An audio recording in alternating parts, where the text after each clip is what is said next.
तर मोर्चाला माझा पाठिंबा आहे, मात्र मी तिथे पोहोचल्यावर माझ्या विरोधातच घोषणा देण्यात आल्या। निवडणुकीच्या तोंडावर हे होतच राहणार अशी प्रतिक्रिया प्रताप सरनाईक यांनी दिली।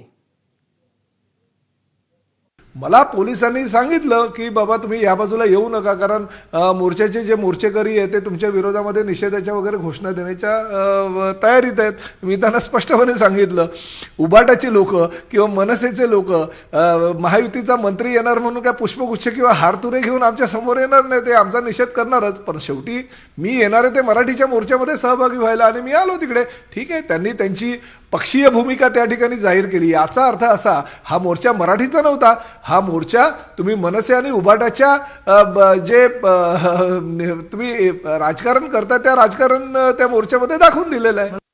गोवर्धन देशमुख जे आहेत त्यांनी असं सांगितलं की मराठीसाठी आमच्या अंगावर जरी गुन्हे दाखल झाले तरी चालेल, परंतु आम्हाला अधिकृतरित्या जर परवानगी द्यायची नसेल तर देऊ नका, पण आम्हाला अडवू नका।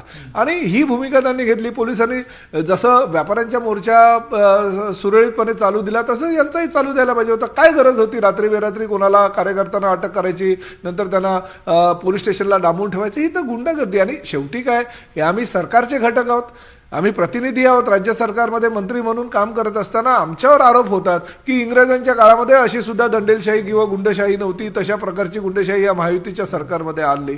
चुकीचं आहे। कुठल्याही गृह खात्याच्या अधिकाऱ्यांनी किंवा माननीय मुख्यमंत्र्यांनी सुद्धा कुठलेही आदेश दिलेले नसताना जर अशा पद्धतीनं कुणालाही विश्वासात न घेता किंवा न सांगता स्थानिक जे डीसीपी आहेत प्रकाश जाधव हे अशा पद्धतीने निर्णय घेत असतील तर ते चुकीचे आहेत ना।